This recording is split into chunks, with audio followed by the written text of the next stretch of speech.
to Flop Culture, a podcast where we talk about flops of all shapes and sizes and decide who has been bopping or flopping that week in celebrity news. My name is Fionnuala Jones, and let me tell you, when I say I have been dying to do this episode as a pop music fan, you have no idea. So let's get straight into it. Charlie Puth, for better or worse, has been on the go since 2011, with his career taking on a new lease of life during the pandemic, bringing him even more success. However, there's a record bang smack in the middle of his career that quite frankly haunts my dreams. If I'm able to corner a pop fan in the club, I know I'll end up telling them about this album, Voicenotes, Puth's sophomore album, in which there were no signs of slumping. The tunes were sharper than ever, and re-legitimised Charlie in a way he hadn't been before. And while it did relatively okay commercially and critically, it never seems to be in the conversation when it comes to great modern pop records. Joining me to talk about it more is host of Sissy That Pod, Cian Sullivan. Cian, you are so welcome to Flop Culture. How are you doing? Good. Thank you for having me. I'm excited to talk about our subject this evening. Especially as I referenced it a lot on season 1 of Flop Culture, because it's an album that I hold very dearly to my heart as a pop music fan, but I just feel it never gets the credit it deserves. So when I came to you and I was like, will you come on the podcast? And you said you want to do this. I was like, this is music to my ears, because I just want an excuse to talk about this album. What did you pick? I chose the album Voicenotes by Charlie Puth. And the reason why, because I was toying with lots of other things to choose. There was first of all, love music. I love discussing albums rather than just sort of songs. Careers are fun as well, but I love anything that's just, here is a body of work, compare it with other bodies of work, whether it's a movie, whether it's an album, whatever. And so I wanted to choose an album, and there was lots of other albums that I think could have been good episodes. Bionic by Christina Aguilera, some Jessie Ware stuff. But I've heard other people make a sort of similar case for, this is an underrated album, people are sleeping on this. And I don't hear enough people banging the Voicenotes drum. So, Fionnuala, I'm here to bang. Let's bang. I'm so excited. This is Charlie Puth's second album. I suppose we got to know him initially from collabing with Wiz Khalifa. I was about to say Awful Dirge, which is quite harsh, but I mean, I think it was just... Where's the lie? The overexposed See You Again, which began as his own kind of piano ballad, and Wiz Khalifa jumped on it, and its connection with the Fast and the Furious franchise and the late Paul Walker's death, it just became this mega insane hit for him. Obviously, and the reason why we couldn't say it was Awful Dirge at the time was because it was associated with like Paul Walker's swan song. And you know, R.I.P. Paul Walker, but it was Dirge. We're not here to talk ill of the dead, but we are here to talk ill of shit music. And it was bad before Wiz Khalifa jumped on. It got worse when he was there rapping about how do we not, I don't even know the lyrics, it's that bad, but it was just everywhere. And I think that was most people's initial introduction to them. He started out on social media and YouTube doing the covers, like a lot of them. Ellen DeGeneres actually discovered him in inverted commas and was the first to sign him to her now defunct 1111, I think it was called, label. It was her real dream to discover that, you know, next Justin Bieber. So she had him, she had Grace and Chance, another one of my fave flops in inverted commas. He had this monster global hit. He had a first album, 9-Track Mind, collaborating with the likes of Meghan Trainor, Selena Gomez. But on that album, he didn't seem to be able to shake the, you know, I'm a teeny boy vibe, and I love women and I love Marvin Gaye and all these influences, and I'm playing the piano, blah, blah, blah, blah. It was all a bit... How would you describe the earlier stuff that predated Voicenotes, I suppose, to illustrate how much of a change Voicenotes was? Yeah, like we've been going in on See You Again, but for me, the real war crime is Let's Marvin Gaye and Get It On. Like a truly awful song, horrendous. I mean, there's lots of reasons why Black people need reparations. Chuck that on top of the list because... Add it to the pile, please. The appropriation of poor Marvin Gaye after Robin Thicke, robbed his song, and now Charlie Puth and Meghan Trainor are like just horrendous song. And like insanely popular. I must have blanked this from my memory, but it got to number 1 here and in the UK, that Marvin Gaye song, which is a shock because it's awful. And I was so anti-Charlie Puth. I was like, here's this annoying, cringy man who's like trying to carve out his lane by shaving a piece of his eyebrow. His music is so like written by robots. Like, you could totally see somebody in a pub saying, oh, let's Marvin Gaye and get it on. And someone being like, that's a great song, let's write that. And like, it's just has no personality, has no character, has no distinct point of view. Throughout 9-Track Mind, though, which I remember someone reviewing saying 9-Track Mind is actually 12 tracks long. So where did that title name come from? Oh my God, he can't count. Fuck's sake. But I do think there were songs on it like We Don't Talk Anymore with Selena Gomez, which I actually quite like. It's like a good song. A good song. Yeah. Or it's sort of like purring, whispering sort of duet, which I think kind of worked. So I think you could see at that phase that there were moments of fun, like pop prowess, but it was I think it was how it was packaged, was him trying to be this Justin Timberlake-esque figure, and that's not really who he is. No, it's not. And it was, his whole brand became cringe, was that word you mentioned. He was so cringe. That One Call Away song, which is another song on 9-Track Mind, is another absolute abomination, just including the lyrics, Superman got nothing on me. First of all, Superman isn't real, Charlie, so back down to earth. It was just, and I was the exact same. I never felt like he was an artist that I would,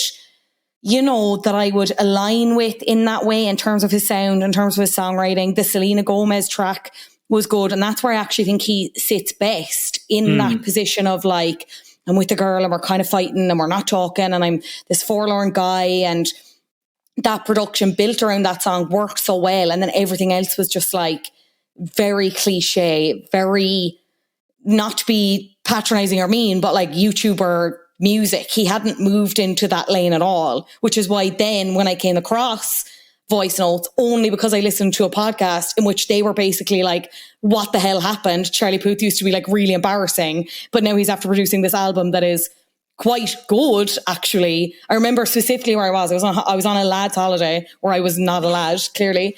We were in Spain, and I was at the pool listening to this podcast. And podcast, right? Yes, it was a podcast. I'll link it again in the show notes, but it's linked a couple of episodes back on season 1 as well. And they're talking about Boy, which is a song on Voicenotes, the second album. And it's just, it's pop perfection. It's just, it's incredible to me to think that the man who did See You Again also did the majority of the tracks on this album. It's just, what were your initial thoughts of Voicenotes when did you hear it at the time? And I suppose, how do they compare to your thoughts on it now? Well, like that, I actually got turned on to it by the podcast episode. I also remember where I was driving home from a construction site in work, listening to podcasts. So similar lad's holiday to a certain degree. Similar masculine bodies. I had heard Attention. I had heard How Long. I liked them. They were sort of in my mind as a guilty pleasure, like this song by that cringy eyebrow guy has a good song that I kind of like. And like, it's bad that sometimes we feel the need for critics to validate our opinion, but that's 100% how I felt like. And I feel like in that episode, they're also sort of being like, guys, the Emperor has no clothes on. This album is really, really good. It's not what you expected. So I delved into it. And I guess by the time I listened to it, I was under the impression that these New York Times pop critics think it's one of the best albums of the year. I was expecting it to be good, and yet I still wasn't disappointed. Now, I wouldn't say it's a perfect album. I think there's 3 songs I would never listen to again, and my life would be better for it. But the other 8, I can listen to ad infinitum. It's just like, he really came in at the right time, I suppose, because when you talk about Attention, again, I kind of liked that as well, and I liked How Long, but they didn't get me in the way that some of the hooks on this album did. It was just like, I suppose the issue with Attention was as well that was kind of overexposed nearly, because that became such a monster hit for him, because you're thinking like that bass line, oh my God, it haunts me. But it was just, I think we were really at a position where we were looking for kind of, Bieber had gone through that renaissance, that like electro pop, this very specific kind of mirroring the 80s, a little bit of the 90s, like R&B-esque. And he kind of hits every beat on this. I agree as well. I don't think it's a perfect album. I think it is a great run of tracks that make me want to spend an extortionate amount of money to own this album on vinyl. But I am similar to you. Can you get it in vinyl? I have never actually looked to see if I can get it in vinyl. I went looking before, and I don't think there's prints of it right now, but there was. Okay. At some point. I think it's out of stock, but if he ever put it out again, I would spend. I don't even want to think about the money that I would spend on it. I'm looking at the track list here. We mentioned Attention. The Way I Am opens the album. Very guitar driven, very good. LA Girls, what are your thoughts on LA Girls? And let's just focus in on the guitar element, because I think that's the whole thing about Charlie Puth that is worth discussing. Is he is primarily a pianist. He's studied he's a classically trained pianist, but he also went back to Berklee School of Music to train in music production. So any guitar you hear in this album is actually played via the piano. He'd sample guitar hooks and play them on the piano. He actually can't even play the guitar at all. And I think that's just something that makes the album kind of interesting when you hear it pieced together, in terms of like that bass line and Attention, that dum, dum, dum, dum, dum, is actually quite difficult to play the guitar because it's so quickly jumping between the chords, because he can play it quickly on the piano. And like that opening on The Way I Am as well, really, really quick bursts of guitar notes that he can play really quickly on the piano, which gives him this like unique sound. LA Girls, I think that's the closest thing he gets to kind of like the Backstreet Boys, like the way his vocal delivery on that is almost like Britney Spears, and he like does these sort of like sing it to me one more time, kind of like these sort of like ad libs like a boy band might do. I think I find sometimes his lyrical content, I think in LA Girls, it's a classic example of this, is when it's a bit humble braggy. It's like, oh, all these women that get with me end up wrecking my head. It's so annoying. It's like, oh, poor you. I kind of love when he leans into that as his brand, though. Like that rebrand has worked. I suppose we're going to talk about Charlie a little bit later on, his third album, the album that followed this. I kind of think that's where he leaned into it a bit too much, where I was just like, we don't know anything about you. On this, I was kind of satisfied because it was such a departure from the whiny stuff we'd experienced before. But LA Girls isn't my fave. I agree with you there on that. I think it's because on this album he sounds cool. He went from cringe to cool. He went from like, I think he like shedded the need to have teenage girls fancy him, or else his record label shedded the need for teenage girls to fancy him. And he was just like, I'm just operating as a relatively good-looking guy who makes music. Yeah. And I feel that's just cooler. How Long? That was another... that was the second single, I think. And that... And, like, it's hard to find something else other than another banger. Like, we're talking a string of songs that are like 8+ out of 10. I would say even LA Girls, I don't necessarily like, maybe 7.5, but it's still very good. How Long? A similar subject matter. This time she's having an affair on him, but like what he captures so well in his music is like these multiple hooks that kind of echo each other. So it's like he'll do the slow pre-chorus, how long has this been going on? And then it's bum bum ba-da-dum, bum bum, bum bum ba-da-dum, bum bum. Like those are really catchy hooks, one hook after another that you're like, oh my God, this is great. Oh my God, this is even better. And you just like, before you know the song is over and you want to press play again. He worked with a couple of different people on this record as well. Done For Me is the next track in terms of the track list, and that's a collaboration with Kehlani, Boyz II Men, James Taylor. There's a Hall & Oates interpolation on Slow It Down.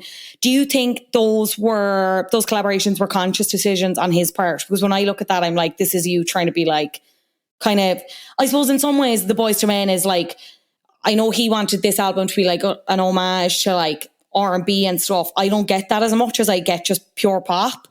But that collaboration then makes sense to me. And I suppose Kehlani as well, like queen of R&B. But again, I see that as someone kind of, I suppose, going less of a less of a Selena path, less of a Megan path, you know, that kind of straight, white, let's be honest, pop, safe pop, I suppose. Yeah, so although we're here to bat for this album, he has said he's only really 60% happy with it, and he kind of felt he was too pushed by his record label to sort of hit certain metrics rather than focus on the art. We'll put Kalani to the side for one moment, but the James Taylor and the Boys to Men songs are two of my least favorite on it. I feel they were added to the album by a group of men in suits who are like, nostalgia's really hitting right now. Let's have Boys to Men back on a track. I've got a singer, Charlie Puth. He plays around with different styles and nostalgia. He's kind of going through a bit of an R&B sort of influence with his music. Let's put him together with Boys to Men, see what they come up with.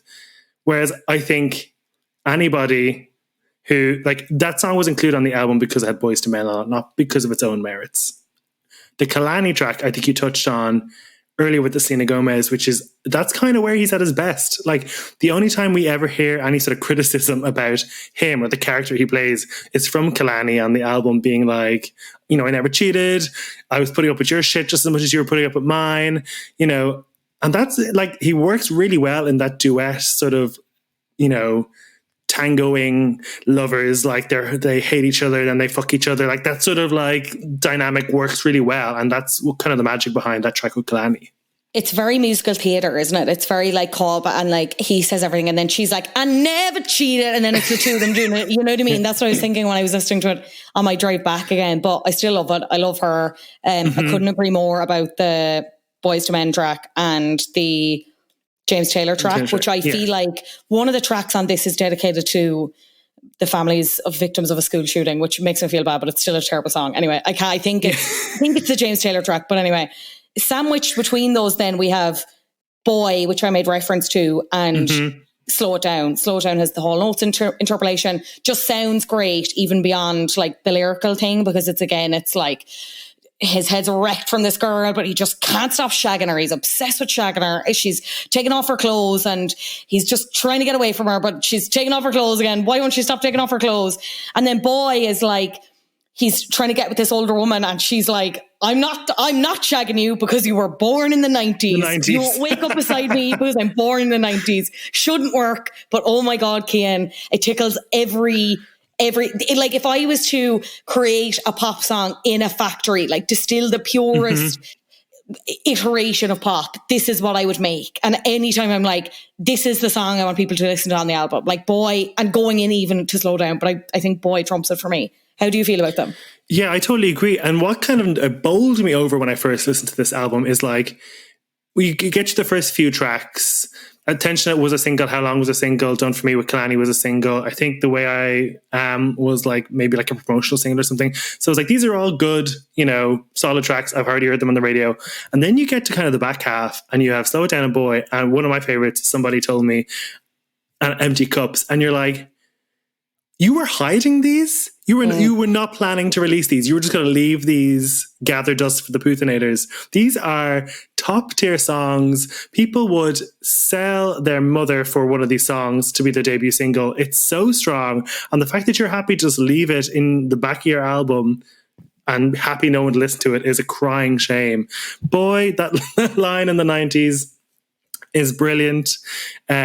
I think it's probably when he's at his best at the singing high, because that's another sort of gimmick of his, is the really pitched up high falsetto. And then Slow It Down, I think, is one of my favorites as well. A bit humble braggy, you know, the more that I try to convince you it won't work, the quicker you take off your clothes. I'm like, all right, Charlie. But he just wins you over. That doesn't happen either. If a man's like, I don't want to be with you, Fionnuala, I'm not like, woo, brown knickers on. Like, I can't see for everyone and I wouldn't dare try. But he just, I love those when he's painting a very specific picture, even if it is a bit like humble braggy. That's when I suppose that's why I love Boy, because I just have this very specific, like, winky image of him. You know, I was about to say Great Expectations. What's that movie? The Graduate. That's what I have. He's trying to go after the older woman and they're like, it's all so grand. It's all a bit of fun, you know? I think that's where he's strongest. It builds and builds the, you know, Why you always treat me like a boy? And then it's like, it's higher and higher. And you're just like, this can, like, you know, I just feel like I'm a kid having so much sugar and I'm just so hyper from it. It just really, really hits the sweet spot, pardon the pun. I love trying to do that run in the car and I absolutely can't do it. Yeah. I can do the first two, but I can't do the that's when it all starts to go horribly wrong for me and my and I think this is the perfect, you know, get the Spotify playlist, get rid of the dull tracks with Boyz II Men and James Taylor. This is a perfect road trip album. This is why this should not be a flop. If this was a really well-known album, as it should be, you could stick it on in the car, you could all sing along a la Bohemian Rhapsody in Wayne's World. You'll have fun trying to hit those high notes like you would with any Celine Dion song. It has the sing-along ability to it. It's just so fun and infectious, and it would work so well in like a road trip setting. I touched on it a little bit earlier, but I'd be curious to get your take on the wider pop landscape, I suppose, at the time of this release. So you're talking, we had a load of the singles in 2017. He delayed the album and ended up changing the cover like literally a couple of weeks before it was due to drop. Then it was May 2018, I think it was eventually released. Who else was releasing music at this point? Like, how did he stack up in terms of his peers? Well, actually, when I was doing research for this, I actually delved into my home away from home, the music charts, and I actually got a really good snapshot of the music scene of 2017, more so than 2018. So in the week that Charlie Puth's Attention entered the UK top 10, this is the top 10. If you'd my dream was always to be the chart host, so if you could indulge me this, it'll also answer your question. I'm indulging. So in the same week, it was 24th of May, 2017, number 10, Harry Styles, Sign of the Times. This was, he was on the way up. He's establishing himself now in his solo career. He was going more Bowie with it, so kind of not really in direct competition with Charlie. But obviously there. Number 9, Charlie Puth's Attention. Number 8, Jason Derulo, Swalla. Totally forgot about that song. Not his best. Not Jason's best. And I actually possibly his worst. Yes. I don't know. Have you heard some of the more recent ones? Some of the more recent, like Culture Vulture, Let's Jump on a TikTok song. He should be in jail. How are you the man that gave me writing solo? That gave me Cheyenne? If I start talking about Cheyenne, we will never get off this podcast. So carry on. Jason Derulo, Swalla. Interesting. And I actually think Jason Derulo is probably Charlie's closest counterpoint in the musical landscape, in terms of that first album from Jason was a no skip sensation, like perfectly crafted pop song, and now he's kind of moving into more gimmicky territory, which is kind of the same as Charlie, but we'll get to it. Number 7, Ed Sheeran, Shape of You. 2017, obviously the massive year for Ed Sheeran with the album Divide. Biggest male pop star of the year, hands down, I'd say, was Ed Sheeran. 6 was French Montana, Unforgettable. Clean Bandit Symphony was number 5. Number 4, There's Nothing Holding Me Back by Shawn Mendes. I think in a similar space to Charlie Puth.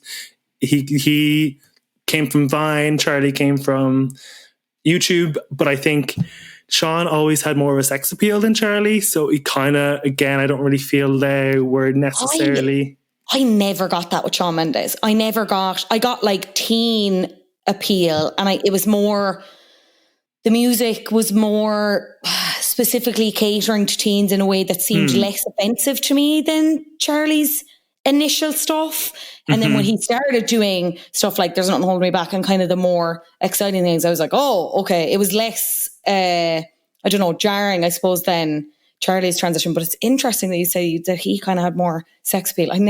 All I see is that music video of him at that song, Something's Happening, and he's like skipping in a car park, or skipping. No, that's the other one where they're getting beat up. He's skipping around the neighborhood because something's happening, clearly, hence the song, and all the neighbors are coming out. But I never got that. That's interesting. I mean, sex appeal, I guess more so for teenage girls. Like, he was a heartthrob in a way Charlie Puth was never really a heartthrob, I think I kind of feel, and Stitches is a banger, a banging song.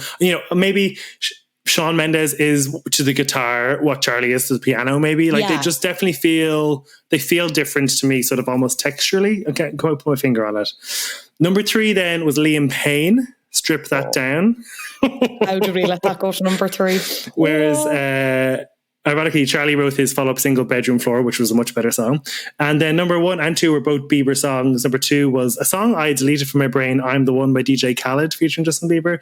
And number 1 was Despacito with Justin Bieber. So like in that top 10 in that week, 8 of the songs had solo boy band members. And that's not even including Bruno Mars, who had a massive year, 2017, one album of the year, 2018. Sam Smith had their second album out in 2017. So it was really a time for the male solo singer. They were very much doing big business when it came to streaming sites.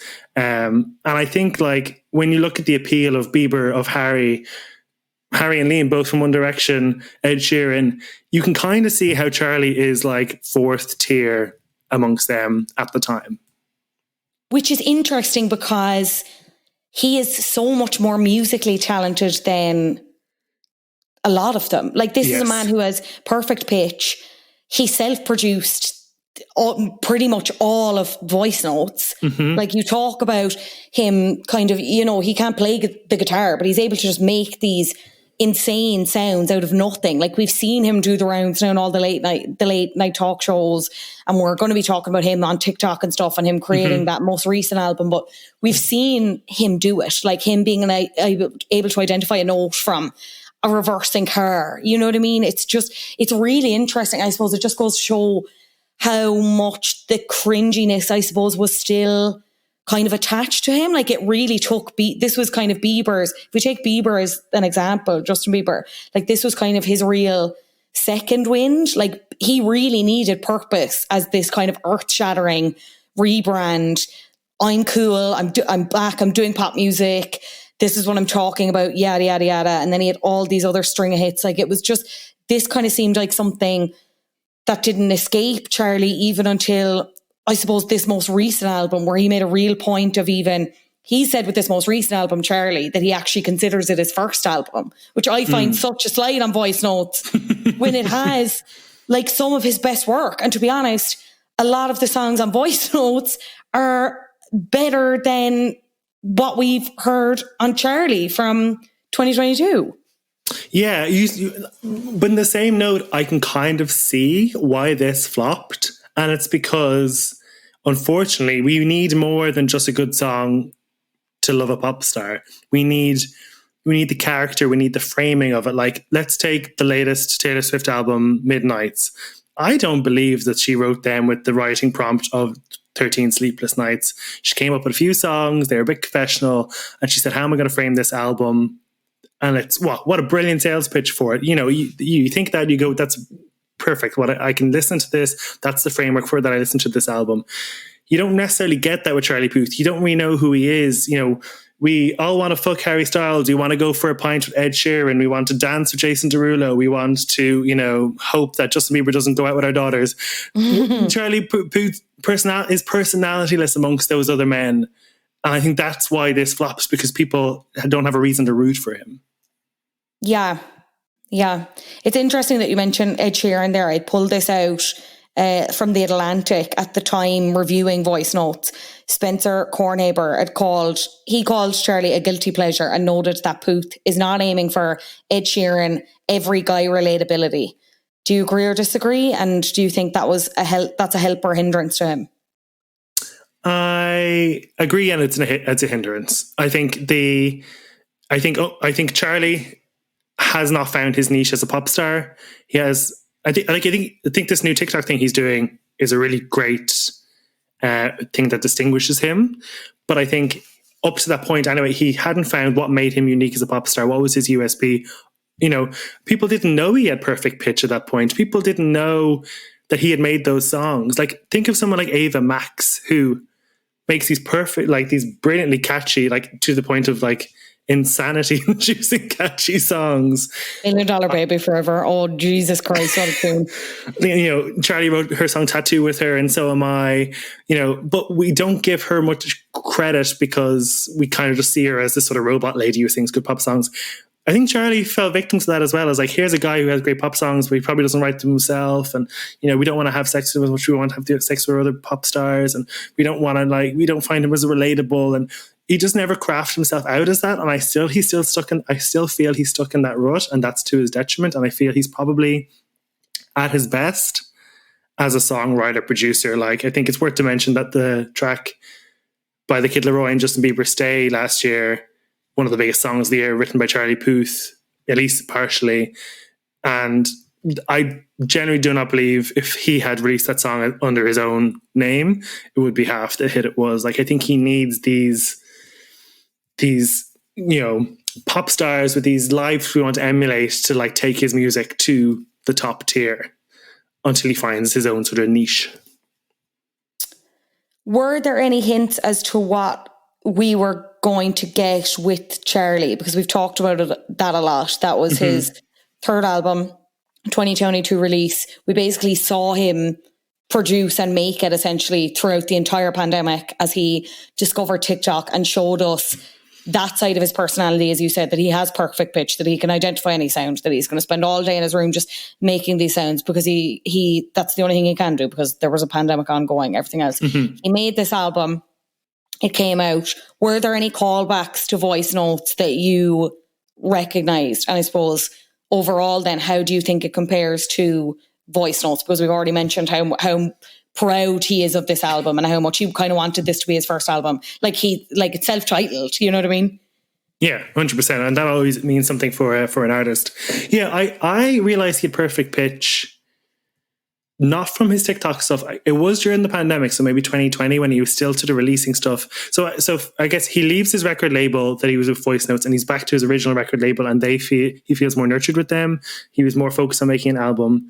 And then he was putting out singles in like 2020 that weren't really hitting. I don't know if you like many of them. I liked Cheating on You. Do you know that one? I like Cheating on You. And then the others, I can't. Hard on Yourself is a collab with that man who's not Machine Gun Kelly. What is his name? Oh my God. I've seen him live and I cannot think of his name. Someone is screaming at me. Black Bear. Not Black Bear. Black Bear. Oh, yeah. Okay, yeah. It was Black Bear, Hard on Yourself. It's not particularly memorable, but I just remember because we were all on our phones, like eating content. I just remember them promoting that song. I can't remember Girlfriend. He had that track with Lennon Stella, that Summer Feeling track, which I thought was really good, but that was kind of more her song than his, but he had written it. But it was also because it was released to go with the fucking Scoob movie, the cartoon cinema. Yeah, of course true. It was lost. You know what I mean? What business did that song have being on a movie like that? Excuse me. Very good song though. I love Lennon Stella as well. She's very good.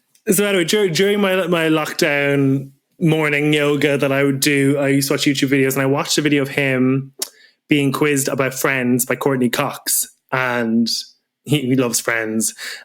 But like the things he could remember, which was like, oh, there's the scene where you say this to Chandler and Chandler laughs in a hate sharp. And you're like, say what? Like he's like a savant in terms of what he can remember. He can recall notes. He can hear a note. If people don't follow him on TikTok, he'll hear a sound and he'll tell you what note it is. And people message him like they'll fart and they'll say, "Sorry, Charlie, what note was my fart, or what was the noise of my fridge door opening?" That sort of stuff. So that's when I first realized he had perfect pitch. And then I started to see the TikTok stuff and how he quote puts the songs together. And like that's a really clever way of getting you involved in the music, and people that heard the songs before the album came out. It is definitely a different sound though, and it's hard to exactly put your finger on it. Like if Voicenotes is this like synthesized, is like taking the best sounds from every genre of the last 40 years and synthesizing it, making it go better. Like what would a Michael Jackson beat sound like with Britney Spears vocals? Like that's kind of what he's playing with in Voicenotes. In Charlie, it's kind of more from the ground up. Like, what if I made a song using a tin of beans? What would it sound like? And I kind of feel it's ultimately to the album's detriment. I have to say I do like it more and more as time goes on, but he has nothing really to say. And I think when you focus the whole album rollout on this is the song with the can of beans rather than this is the song where my heart was broken, I think you end up connecting to it slightly less. I think the closest touch point to Voicenotes on it will be Loser. I feel that could sit on Voicenotes maybe as a bonus track.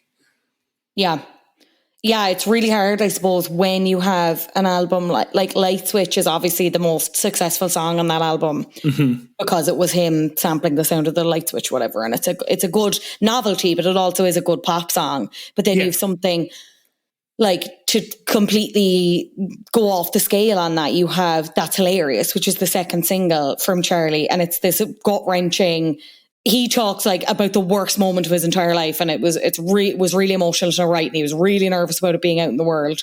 And that kind of came and went which was hard because it's by and large, for me, is it my fave on the album? I think I have other faves, but I think it's where he's strongest. And I suppose that can be said for most artists when we're getting to know them and getting some insight into their life, where, especially when he's built up the last album and a half of, I shag women and blah, I can't get rid of these women. Whereas this is a point where this woman really, really hurt him. And we still don't really understand the circumstances why, but like she really hurt him, then seemed to come back around and was like, can we get back together? And he was like, lol, no.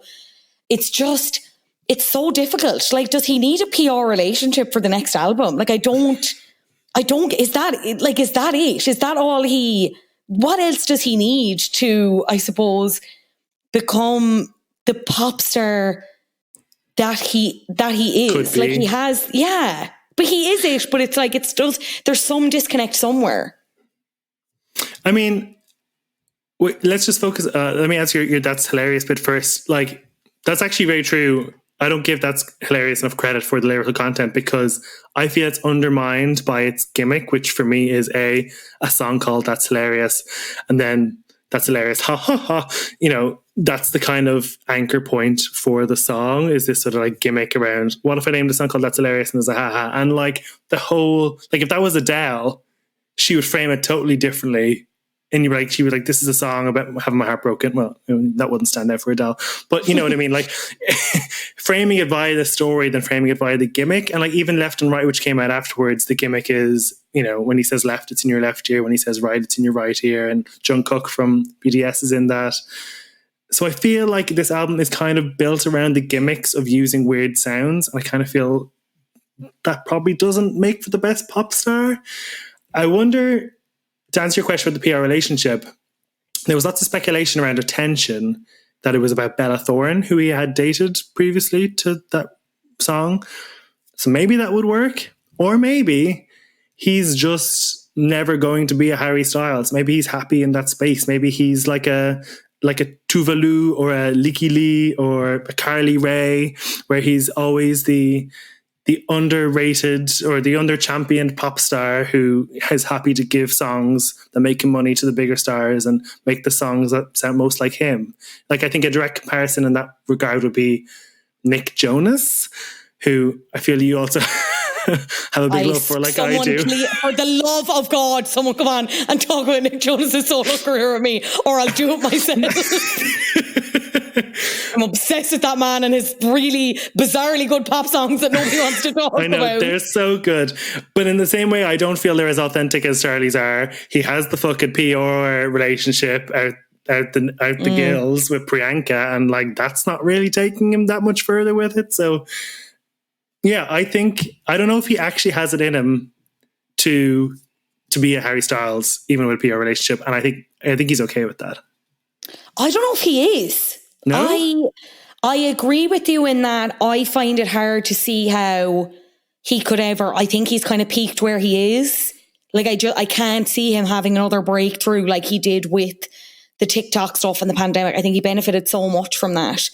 But I think the album rollout for this was so long. I think all the promo around it and the talk of this, like him, this kind of being a restart for him.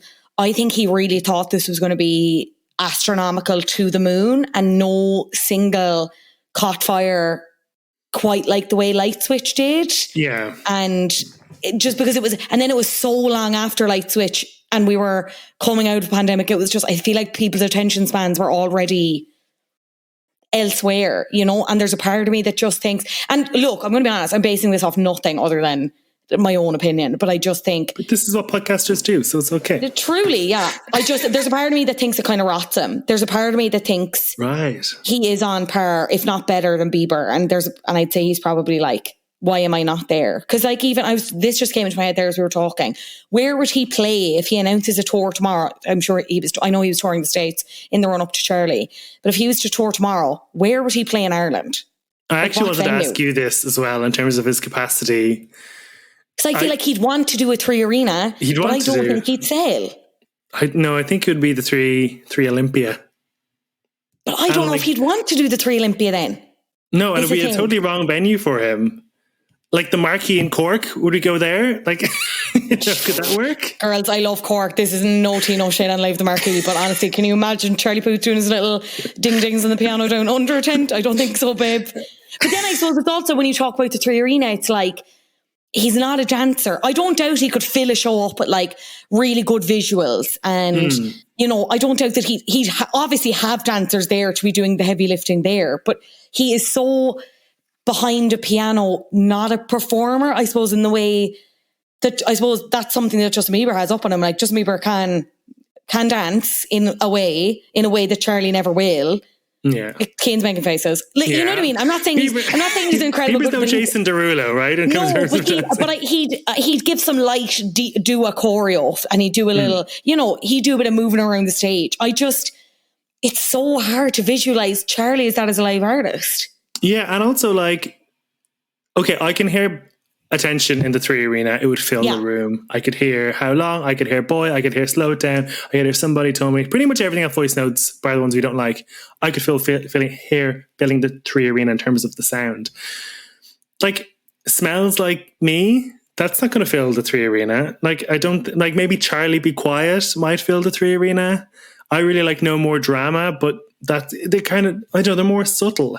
And maybe when you ask me about like what does he need, I feel he needs actually someone to kind of edit the message of the album, Charlie, because it's like a bit of every genre on there, and he's not enough to tie it all together in a way that like maybe Dua Lipa's album was like finesse. Maybe he needs an external producer just to like add that red thread all the way through, that you hear the song and you go, this is Charlie era Charlie Puth, because I don't really feel that's there. It's all kind of like, this is the song with the light switch, this is the song with the opening door.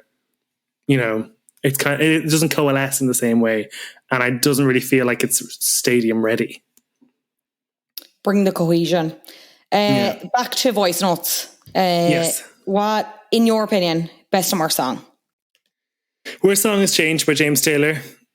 Hands down. Maybe if that is for the victims of a school shooting, you know, listen to it and turn the volume down so they get some money. But don't listen to it with the audio up. It's not worth it. And the best song, and this for me is a true indication of a really good album, is that it changes. I can't pick it straight away, but I regularly alternate between those 3 in the back half. Somebody Told Me, Boy, Slow It Down. I think at the moment it's Somebody Told Me, another song about cheating, because it does that thing that LF System are doing at the moment, where it's like slow verse, and then picks up, and then it's like dump bump bump bump bump bump through the chorus and slows it down again. So yeah, I'd go for Somebody Told Me. But if we did this next year, could be something different. I think it's just always going to be Boy for me. I went through a big Empty Cups phase recently as well. But I think it's always Boy is my fave, and then Bin Change. I hate coming out of Slow Down into Change. It melts me so much. The minute I hear that guitar, I'm like, that's enough. That's quite enough of that, girls. Such a mood killer of a song. Before we let you go, I could stay chatting to you here all night, but you will be back to talk about maybe some of the other things that you mentioned earlier. But before I do let you go, what is your elevator pitch for anyone who's still on the fence as to why Voicenotes by Charlie Puth isn't a flop? Okay, so Voicenotes by Charlie Puth, if you are a fan of pop music, is a guaranteed enjoyable 40 minutes of your time. It should be as successful and as omnipresent as Ed Sheeran's Divide, which came out the year before, because it's just as good in terms of its hit ratio, maybe even better. Like I said, it's not the perfect album. There's those duds, but all you need to do is make a playlist, delete those ones, and you've got all killer, no filler. He has the chutzpah in terms of his musical chops. You know, perfect pitch, classically trained pianist, brilliant producer. He lacks in the subject matter, but that's okay. The songs are so good, they're going to get you through. And, you know, we deserve reparations for his shit songs at the start, and don't be biased by them. You know, you've had to listen to them, you had to suffer through them. Now treat yourself, indulge in some self-care, and listen to Voicenotes. This is your repayment. I love it. Cian, if people are looking to find out more about you, listen to you more, where can people find you? What are you all about? Well, if you want to hear me talk and play music, I host a weekly radio show on RTE Pulse called Club 96, which is basically a gay bar in a radio show. So I do that every Wednesday. And if you want queer content from me, I host a podcast about RuPaul's Drag Race called Sissy That Pod, which is available wherever you get flop culture. And you do Top of the Flops on your own radio show as well. I do, yeah. I have a segment called Top of the Flops, which is just a chance to play some underrated and underappreciated songs. So I do it every week. So I normally pick an artist. This week of recording is Kesha. We've done Rihanna. We've done them all. Or sometimes I'll focus in on a year. Because, like, and I think it's actually quite pertinent to this podcast, there's something about flops that I think queer people, especially gay men, really love. Like, I think we love celebrating the sort of overlooked era of an artist. Like, I think of someone like Sophie Ellis Bextor that people are going to go to fight for like some late career music for her. So when I was putting together like a queer themed radio show, I was like, I have to celebrate the flops. Like, that's what we all want to hear. Has to be done. We love a flop. 100%. And Cian, we love you. Thank you very much. so much for joining. So what a declaration. We do love you. Finally, somebody. Thank you so much for talking to me about one of my favourite albums. I really appreciate it. And I can't wait to have you back. Yeah. I'll be thinking. Maybe it'll be Nick Jonas. Who knows? Oh, please. Please.